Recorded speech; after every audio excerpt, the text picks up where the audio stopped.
Bonjour, je suis contente de vous retrouver. Aujourd'hui, nous parlons de la Saint-Valentin.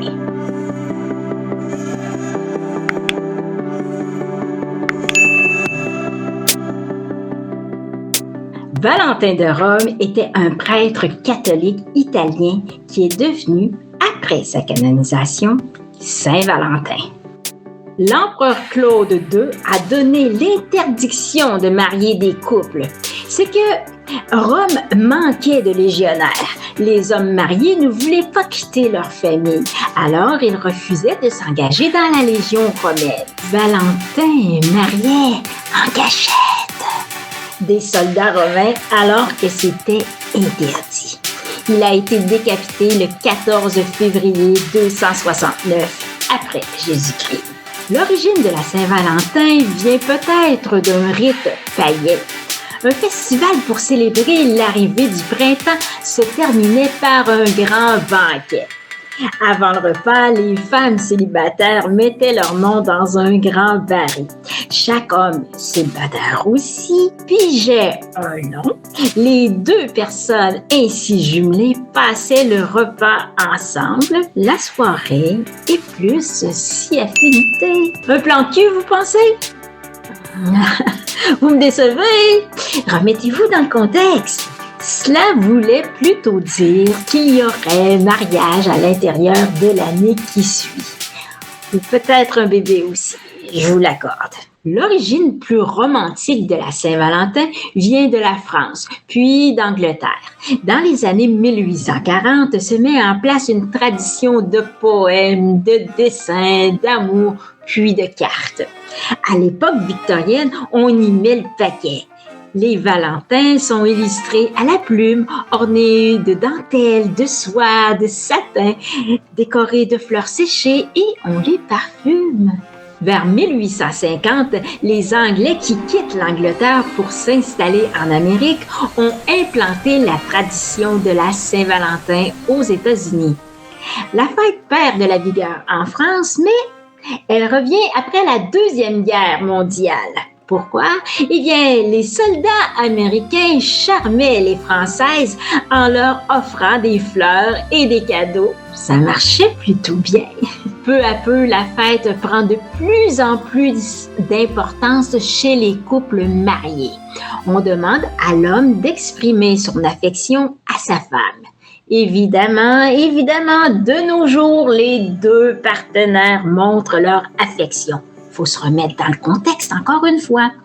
Même de nos jours, la fête célèbre l'amour et l'amitié au sens large.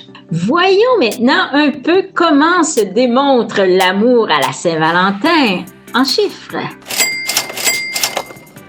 En 2021, ce que les gens prévoyaient dépenser selon des sondages pour la Saint-Valentin, les Canadiens, 164 $ canadiens, en euros, c'est environ 115 € en moyenne.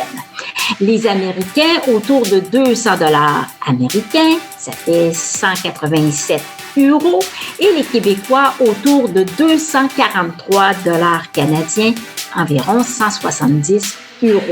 Donc, en 2021, c'est ce que les gens disaient dans les sondages. Allons voir maintenant les chiffres réels. En 2021, les Français ont dépensé environ 15 milliards de dollars. C'est-à-dire, en euros, 14 milliards. Environ 80% de la population française considère la Saint-Valentin comme une simple fête commerciale. 60% des Français en couple fêtent la Saint-Valentin. 600 millions de roses ont été vendues en 2020 en France. Les Belges ont dépensé 80 millions d'euros en 2021, donc 2 millions d'euros pour les fleurs et 4 millions d'euros pour l'achat d'un bijou. Et selon les données de Mastercard en Belgique, les montants dépensés pour la Saint-Valentin auraient triplé depuis 10 ans. Les Américains, et là je parle aux États-Unis, ont dépensé plus de 27 milliards de dollars, environ 25 milliards d'euros pour la Saint-Valentin en 2021. 68% des hommes américains achètent un cadeau pour la Saint-Valentin contre 60% des femmes. 73% des hommes en couple offrent des fleurs. 20% des hommes achètent des cadeaux pour plusieurs partenaires contre 6% des femmes.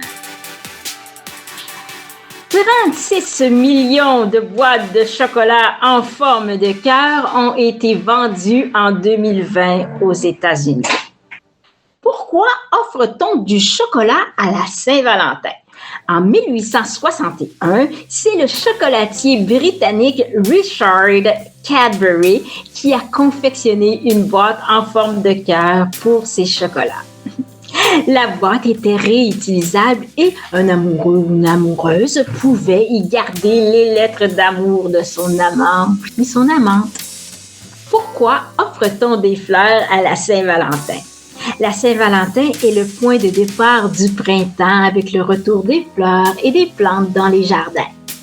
Les fleurs expriment les sentiments, en particulier les roses rouges, car le rouge symbolise la passion.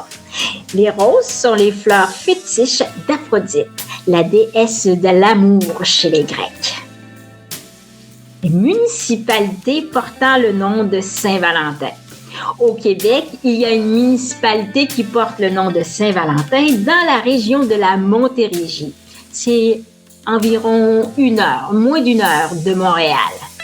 C'est un village fondé en 1955. Il abrite maintenant 500 personnes. Chaque année, il y a une semaine de festivités pour la fête de la Saint-Valentin. Il y a aussi un village nommé Saint-Valentin en France. Apparemment, il est populaire mondialement. Beaucoup de Japonais iraient pour s'y marier. Selon vous, quels sont les 3 cadeaux préférés des femmes et les 3 cadeaux préférés des hommes à la Saint-Valentin? Écrivez-le en commentaire.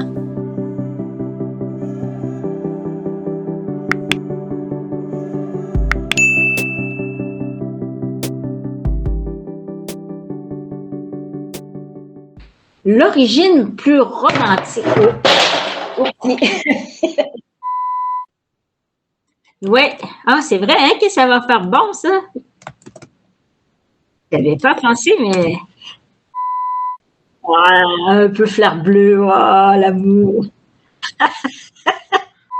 La déesse de l'amour chez les Grecs. Oh, je l'avais presque. La déesse de l'amour chez les Grecs. OK, je vais reprendre. Mais arrête toi-même, t'as un amant. Je vais être obligée de couper. Arrête de me parler. J'enregistre là.